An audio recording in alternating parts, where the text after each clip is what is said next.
What if I told you that every single one of us is being directly affected by what's happening with China and the Trump tariffs, even if you don't realize it? Today, we're going to dig into this. We're going to uncover what's really going on. We're going to talk about how we got here, and we're going to look at what the Bible has to say about tariffs and trade wars. Let's start with Proverbs 11:1. The Lord detests the use of dishonest scales, but he delights in accurate weights. This is the theme through the Bible. Jesus spoke of this often. He doesn't speak against business or against money itself. He turns the tables when poor people are being exploited by dishonest business. Let me tell you my story. I've been sourcing product out of China for over a decade, close to 15 years actually. Most of the $100 million in revenue that my businesses have generated has come this way. But we are all deeply connected with China, whether we know it or not. So I'm working on this podcast using my computer made in China and a camera that's made in China and a phone made in China. I'm sitting on a chair made in China. You see, when I started building product-based brands, I tried to manufacture in the US, but it just wasn't possible. The suppliers I found couldn't meet the price points that we needed to run a profitable business. Take scented candles, for example. You can make them in the US, only at a small scale. But when you dig deeper, you realize even American suppliers, these American suppliers I was talking to, they were actually sourcing the raw material out of China. And then they were putting them together here in the US and charging a premium. So we had no choice but to manufacture directly in China. Believe me, I tried India. I've tried India for a decade. I tried Mexico. We were able to successfully source a few products out of Mexico, but not many. I tried the US again. But China was by far the most efficient and cost-effective option. And in the beginning, it worked. The products looked great and the business was growing fast. But on our second large order of candles, I noticed something was strange. The scent was weaker. Customers started complaining, reviews started going down. And after some digging, I found out that the factory had quietly lowered the amount of fragrance oil in the candle without telling us. That's when I learned that this wasn't a one-off mistake. It's actually standard practice, if you can believe that. Listen to this quote. In China, it's common for manufacturers to quietly reduce product quality over time to save costs, assuming the buyers won't notice. That comes from Forbes. So after I realized this, every single order became a battle. I had to fight to maintain quality, to preserve the standards we originally set. They'd change the wax blend on me without telling me. They'd swap jar suppliers. They'd swap manufacturers completely. And worst of all, there's no way to know if what they're saying is true. Like, for example, we were sourcing a beach bag and we wanted it to be 100% recycled nylon. And they said yes, and they gave us pricing on that. But how do we know that it's actually 100% recycled? If we don't trust that they're doing honest business, there's no way to know. I mean, we could send in a third-party inspection team, which we've done many times, but it turns out many of those are corrupt as well. And by the way, these Chinese people that I'm working with, they're wonderful people. I love working with them. They're great to work with. I've discovered that there's a misalignment of values, like in this bigger sense. They have a different value system. They don't value honesty and ethics the way that we do in the West. And so ultimately, it causes the whole system to break. But what happened next was even worse. Because once your product starts doing well, you know what they end up doing? They just copy it. So you do all the hard work, you design the product, you build the audience, you do all this stuff, and then they just straight up copy it. And since they are the supplier, they can undercut you in price super easily, and then suddenly they take over the whole market. It doesn't matter if you have copyrights or trademarks. Those don't apply in China. So there's no legal way to actually protect yourself or your brand. The manufacturer that you've been working with will straight up copy your product, will launch it on the same platform that you're selling on. Let's say it's on Amazon. They'll undercut you on price and erode your business completely. Listen to this. Amazon has gone soft on Chinese companies because they're trying to be more engaging with Chinese sellers to compete with Temu and Shein. That's from Chris McCabe. He's a former Amazon investigator from the New York Post. That's what happened when we sold our brands. We built it from the ground up. We turned it into a multi-million-dollar company and eventually sold it to a private equity firm. I retained equity in the brand as part of the deal, and that piece was worth about $2 million. And it was supposed to grow. Remember, we were growing at like 75% to 100% per year. But over the last 3 years, the value has plummeted. And why? Because the product has been copied. The quality has been undermined. And now my brand is competing against its own manufacturer on the same platform. And there is currently no way to battle this. Here's the reality. You can't just move your production elsewhere because global trade policy and how much manufacturing has been sucked out of the US, there's no real alternative. You can't produce most of these products here. Even if you could, the cost structure makes it impossible to run a viable business. So something had to be done because this isn't just one founder's problem. This isn't just my problem. This is a global issue. And the deeper you look, the more clear it becomes. What we're facing isn't just economic. It's moral. It's systemic. I think it's important to understand how we got here and why Trump is doing what he's doing. But before we get into that situation more, here's a word from our sponsor. Butter is my commercial production company specializing in story-driven 15 and 30-second commercials for connected TV, Facebook ads, and YouTube pre-roll. I know many of you need video content, but it's brutal out there to find a company to help you. A company that cares, a company that has a track record that doesn't cost an arm and a leg. Butter has been in the game for over a decade and knows just what you need to drive results for your video marketing. Not only did I found the company, I've used its services to drive millions in revenue for my brands. We would love to hop on a call with you to discuss your video needs. Just go to www.butter.la to learn more. And now back to the show. So I want to be clear, I'm not an economist. That's my dad. And I'm not an expert on global trade. But because I've been dealing with China daily in my own business for 15 years, and I've been deeply hurt by tariffs and business practices in China, I did a deep dive into how we got here. And this is what I found. So most people think that the trade war started in like 2018, but the truth is, it started decades ago. That is decades ago. But the truth is, it started way before that. Our government has known this, but has done nothing until now. For most of American history, tariffs were normal. Before the income tax was introduced in 1913, tariffs were actually how the US funded itself. They protected domestic industry, helped build the industrial backbone of the country. But after World War II, and especially in the 1990s and 2000s, we made this shift. The US led the global charge for free trade, open markets, low tariffs, and international cooperation. In 2001, we helped China enter the World Trade Organization, thinking it would modernize their economy and align them with Western values. Instead, they outplayed the system. Take a look at this chart. So we've got a long-term view on U.S. trade with China. Starting in 1990, we had equal tariffs, meaning we were buying as much from them as they were buying from us. And then into the 2000s, things started to get a little uneven.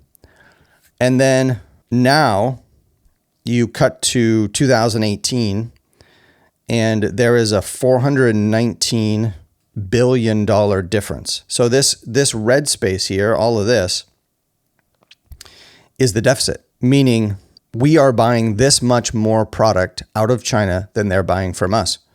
So this is the trade deficit. When they talk about trade deficit, this is what they're talking about. It should be close to even. While the US kept our markets open, China manipulated its currency. It stole intellectual property. It forced technological transfers from US companies, subsidized key industries, and kept high tariffs on American goods. Meanwhile, American factories closed. Over 70,000 of them closed. Middle-class wages stagnated. Entire towns were hollowed out. And the trade deficit with China ballooned to over $400 billion a year. So why does that even matter? Because a trade deficit that large isn't just numbers. This isn't just money. It means we buy their goods and they don't buy ours. We send them dollars and they don't send us any value back. That gives China leverage over the global economy while Americans, our supply chains are concentrated in one country. One that uses everything from slave labor, it censors its citizens, it openly challenges the West. So it turns out, this wasn't free trade. It was cheap trade. And even worse, it was rigged. That's the system. That's the system that Trump stepped into. According to Victor Davis Hanson, today's so-called trade war isn't really a war. It's a negotiation. Trump used tariffs as leverage. He talked big numbers, sometimes 80% or even 100%, not because he wanted to isolate the US, but because he wanted a seat at a table we had been excluded from for decades. The results? China came to the table. India, Japan, South Korea began pursuing bilateral deals. Even countries that resisted at first, like in the EU, they risked being left behind. As everyone knows, just last month, the US raised tariffs on Chinese goods to as high as 145%. China responded with 125% tariff, which was a huge issue. Maybe Trump didn't expect this, but I think behind closed doors, the US knew that it was a bluff. So now both countries are talking again. A temporary 90-day agreement has lowered tariffs to 30% and 10% respectively. Markets are stabilizing, and the rest of the world is watching. But it's important to note that this isn't just about America. It's about rebalancing a global trade system that has rewarded authoritarian shortcuts over productive labor and fair compensation. If we can cut our trade deficit in half, it's not just good for US workers, it's good for the world, because it means fairer trade, diversified supply chains, and less dependency on corrupt regimes. This is not isolationism, it's course correction. And like him or not, it took someone with Trump's experience and his blind courage to make it happen. Let's peel back the onion even one more layer. The system wasn't just unfair and ultimately unsafe. It was actually being taken advantage of by corrupt actors on Wall Street. Did you know that Chinese law bans foreign ownership of Chinese companies? It doesn't matter if they hold 1% of a company or 100%. President Xi and his party control it all. Every company in China is controlled by the president. We've seen this play out recently. Do you hear about Jack Ma, the billionaire founder of Alibaba? You know what happened to him right after he publicly ridiculed the regime? The dude disappeared for 8 months. I mean, it's crazy. A billionaire just vanished. I mean, this is not normal. He didn't have a trial, no press release. Then strangely, about 8 months later, he resurfaced, but he was now totally in line with the Chinese leadership. I mean, that is sketchy to say the least. So, what did these corrupt financial forces in the US do? These Wall Street guys. They created loopholes to get around China's ownership laws, so Americans could invest in companies that they don't actually own. So take Alibaba, for example. When you buy shares, you're not buying the Alibaba company, you're not actually buying the company. You're buying a contract from a shell company in the Cayman Islands, a paper promise with no legal protection in China. If something goes wrong, you can't sue, you can't enforce it, you're just out. But it gets worse. These companies, some directly tied to the Chinese military and surveillance regime, are bundled into index funds and sold to Americans every day. They don't follow US labor laws. They don't face EPA regulations. They don't comply with financial disclosure rules, but they get full access to American capital. Meanwhile, American small businesses get crushed under the weight of compliance costs, audits, lawsuits, and regulations. Let's take a look at an example. The US has strict pollution regulations. China does not. Take a look at this. So these are some of the most highly polluted cities in the US and in China. And one of our worst cities, Bakersfield, California, is at an 18.2. Anything above 10 micrograms is bad. But their highest city, 155.2. I mean, it's crazy. If you look at our highest one, Bakersfield, it's not even close. It's like 10% of their lowest worst city. Think about all the costs that there is in the US to comply with these kinds of regulations. It's good for the environment, but it's hard on the bottom line of a business. But in China, they don't have any of this. You see how it's not a level playing field? So what that means is we're essentially funding a government who's our enemy. This isn't just an economic issue. It's a national security threat. When a totalitarian regime like China rises to economic superpower status through deceit, coercion, and slave labor, it destabilizes the world. It empowers military expansion. It fuels digital surveillance and an AI-driven oppression. And it makes smaller nations dependent on a system that has no moral center. Look at what the FBI had to say. So see here, The counterintelligence and economic espionage efforts emanating from the government of China and the Chinese Communist Party are a grave threat to the economic well-being and democratic values of the United States. I mean, this is not a friendly, this is not an ally. When you let an unregulated authoritarian regime become the world's factory and bank, you don't just lose jobs. You risk our kids' future. This is what Trump is trying to fix. And many presidents before him knew it needed to be fixed, but they didn't have the courage or the political mandate or whatever to do it. This podcast is not political, but I'm trying to point out the larger issue we're facing and why it may be worth it to go through this short-term pain, like me, losing lots of money, or my business is really struggling to find new suppliers, or prices going up in the grocery store. This situation is complex and will likely play out over many years. But what I'm contending is that it's a battle worth fighting. We are not fighting a battle against flesh and blood here, my friends. It's clear through the Bible that the global economy, trade, and international relations will play a huge part in the end times. If you look at the city of Babylon in the book of Revelation, you see it was a rich nation from global trade, a merchant to the world, and it was corrupt and brought down. We must pray for our nation, our leadership through this time. And finally, what do we do about this practically? What am I going to do about this? Well, I'm going to continue to be faithful. I'm going to do the work that God is calling me to do. And I'm going to do my best to spend my money in places and on companies and on products that value the same things that I do. I'm going to work on finding suppliers locally and in countries that align with my values and honest business practices. I am not going to live in fear. I'm going to continue to be resourceful and full of hope. If you're a Christian, you know that our call is always to remember that the war is already won, but the battle continues until Jesus returns. I'll leave you with these 4 verses. Take no part in the unfruitful works of darkness, but instead expose them.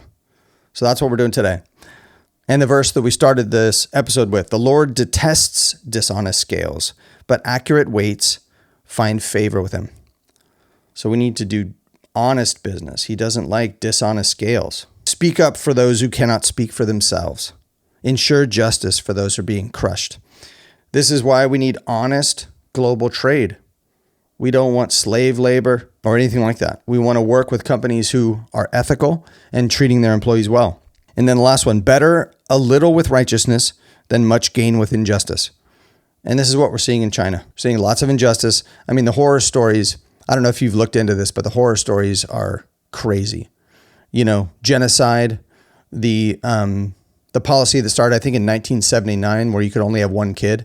I mean, look into that. It's horrifying. We need to pray for righteousness in our nation and in ourselves, and do business with companies that have our values and countries.